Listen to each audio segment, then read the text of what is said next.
नमस्कार साथियों, देखिए आज की वीडियो में हम देखेंगे कि स्टूडेंट डाटाबेस मॉड्यूल अंतर्गत जो भी वर्तमान में स्टूडेंट को प्रोग्रेशन मतलब अगली कक्षा में प्रमोट करने चाहे स्टूडेंट को इंपोर्ट करने में जो विभिन्न प्रकार की समस्याएं आ रही हैं वह और साथ ही साथ उनका जो समाधान है हम किस प्रकार से उनका जो है समाधान कर सकते हैं, उस समस्या का अर्थ है, संभावित समाधान हम इस वीडियो में देखेंगे। तो देखिए यहाँ पर सबसे पहले हम चलते हैं तो ये देखिए कुछ इस प्रकार की समस्या भी आ रही है।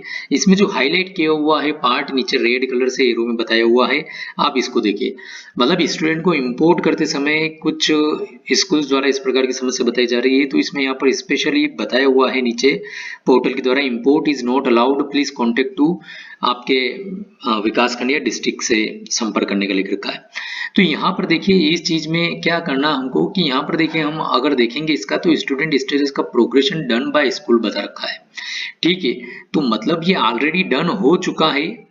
यहाँ पर यदि आप स्कूलिंग डिटेल जहां पर आपको भी माउस दिख रहा है कर्सर, इसको यदि आप देखेंगे तो यहाँ पर बताया हुआ स्कूलिंग डिटेल 23-24 में भी ये बच्चा प्रमोट हो चुका है।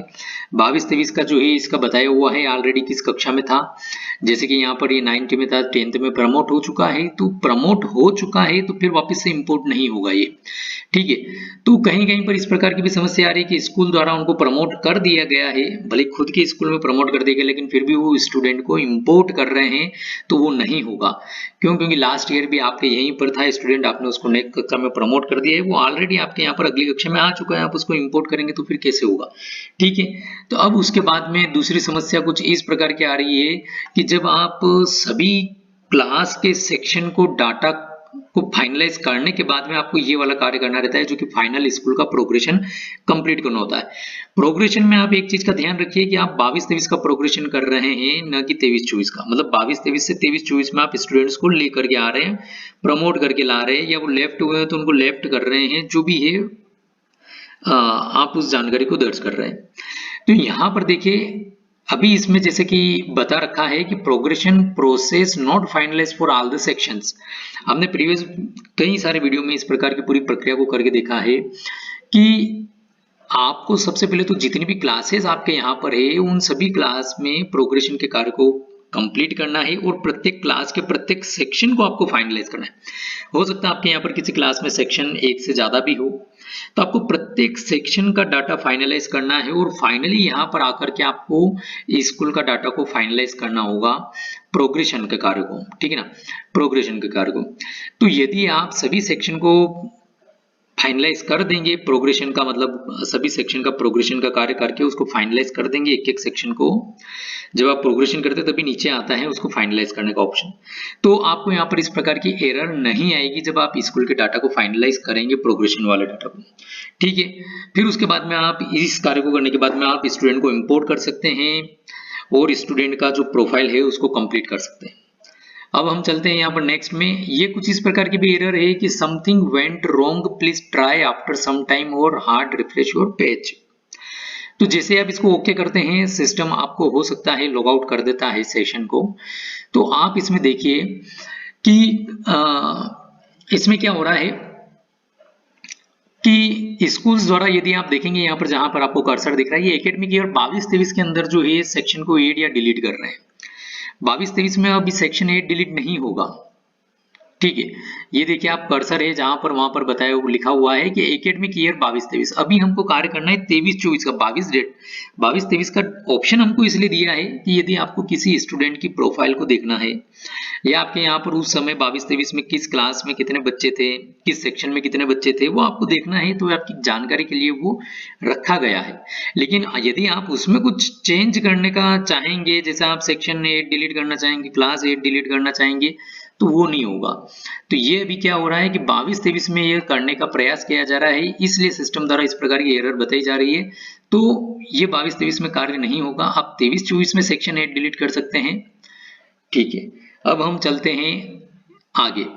देखिए ये यहाँ पर जो है एरर आ रही है, the entered date of birth does not match with the respective national code.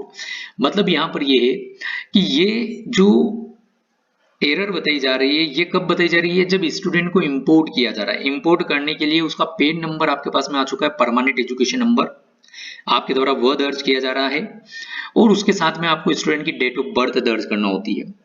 तो जो डेट ऑफ बर्थ आप दर्ज कर रहे हैं वह डेट ऑफ बर्थ स्टूडेंट का जो डाटा प्रीवियस ईयर में जो भी विद्यालय था, जिस विद्यालय में बच्चा अध्ययनरत था, तो U-+ पोर्टल पर उसकी डेट ऑफ बर्थ और आपके द्वारा जो डेट ऑफ बर्थ दर्ज की जा रही है उसमें अंतर है।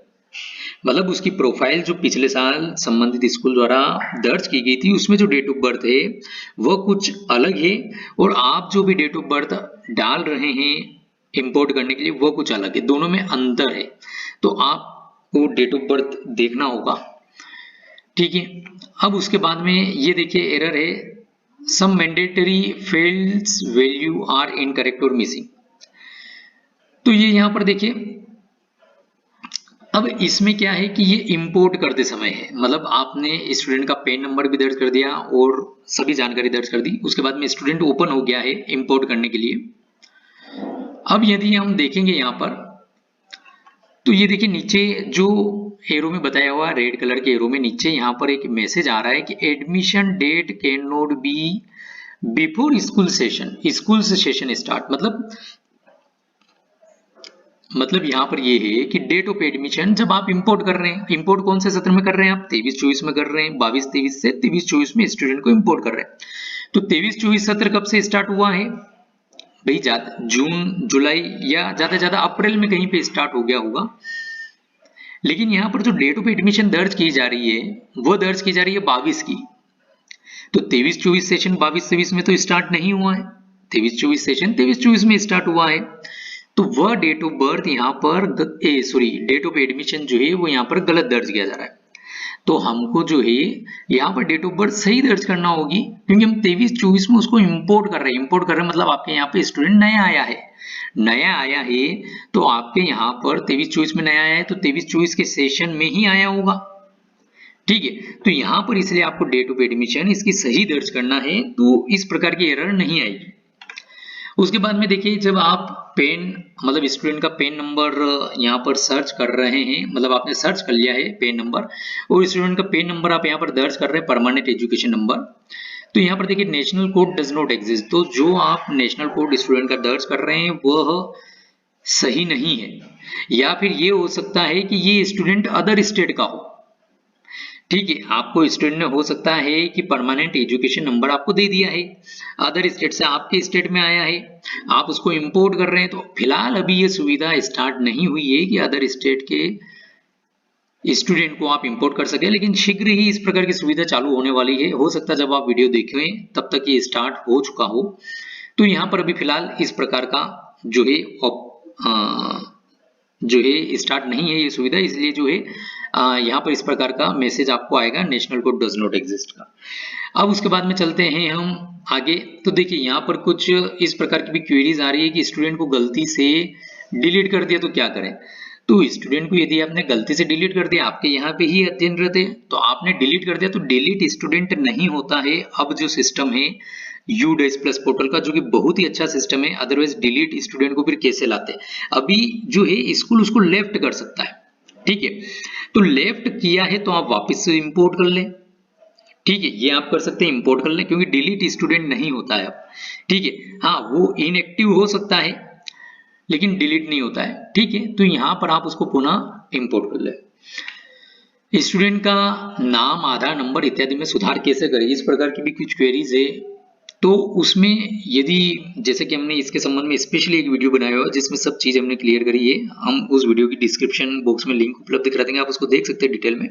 कि स्टूडेंट का जो नाम है, आधार नंबर है, देखिए नाम में तो सुधार जो है आपका चाहे आधार से वैलिडेट हो चुका हो स्टूडेंट का डाटा, चाहे नहीं हुआ हो, नाम में सुधार करने का ऑप्शन नहीं है, लेकिन उस प्रकार की सुविधा अवेलेबल की गई। उसके लिए आपको एक फॉर्म जो है फिल करना होगा, और फॉर्म को जो है आपको जो भी संबंधित कार्यालय है, जैसे कि दिशा निर्देश है वरिष्ठ कार्यालय के, उसके अकॉर्डिंग उसको आपको वहां से वेरीफाई कराना होगा, फिर आपको उसको डिस्ट्रिक्ट से सुधार कराना होगा। और सारे डॉक्यूमेंट जो भी उसमें निर्धारित डॉक्यूमेंट है आपको वो दर्ज देना होंगे, तो उसके आधार पे वो सुधार होगा, ठीक है। इसी प्रकार से आधार नंबर अगर आपका वैलिडेट नहीं हुआ स्टूडेंट को, तो आप आधार नंबर सुधार कर सकते हैं।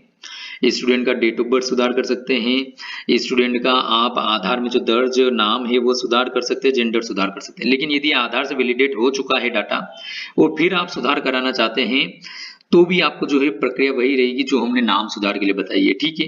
तो आप उस वीडियो को देख के और डिटेल में इसको फॉलो कर सकते हैं। अब उसके बाद में है कुछ क्वेरीज आ रही है स्टूडेंट की कक्षा सेक्शन में सुधार कैसे करें, तो इसके लिए भी हमने काफी समय पहले एक वीडियो बनाया था, उस वीडियो की भी हम इसमें लिंक उपलब्ध कर देंगे। सारे वीडियो यूडाइस के जितने भी अभी 23-24 के हैं सभी कुछ आपको एक प्लेलिस्ट में मिल जाएंगे। तो देखिए स्टूडेंट की कक्षा और सेक्शन में सुधार के लिए सेक्शन तो देखिए आप स्वयं भी जो है उसमें जब उसको प्रमोट करें तब आप सुधार कर सकते हैं। सेक्शन को शिफ्ट करने की सुविधा भी दी गई है आपको, ठीक है। प्रोफाइल जहां पर आप अपडेट करेंगे स्टूडेंट का वहां पर सेक्शन शिफ्ट करने की सुविधा दी गई है। तो यदि आपका उसी क्लास में अदर सेक्शन में शिफ्ट करना हो तो आप कर सकते हैं। स्टूडेंट की कक्षा सुधार का जो है उसके लिए आपको आपके विकासखंड स्तर पर संपर्क करना होगा। वहां पर जो भी आपको लगते हैं डॉक्यूमेंट आप दे करके, और यदि वो वैलिड है तो इस प्रकार से आप उसमें सुधार करा सकते हैं। तो साथियों इस प्रकार से कुछ जानकारी थी जो हमने इस वीडियो में देखने का प्रयास किया है। लेकिन यदि आपकी इससे कुछ डिफरेंट और कुछ क्वेरीज हो तो आप हमको इस वीडियो के कमेंट बॉक्स में कमेंट करके पूछ सकते हैं। तो आज की वीडियो में इतना ही, मिलेंगे नई वीडियो में नई जानकारी के साथ। धन्यवाद।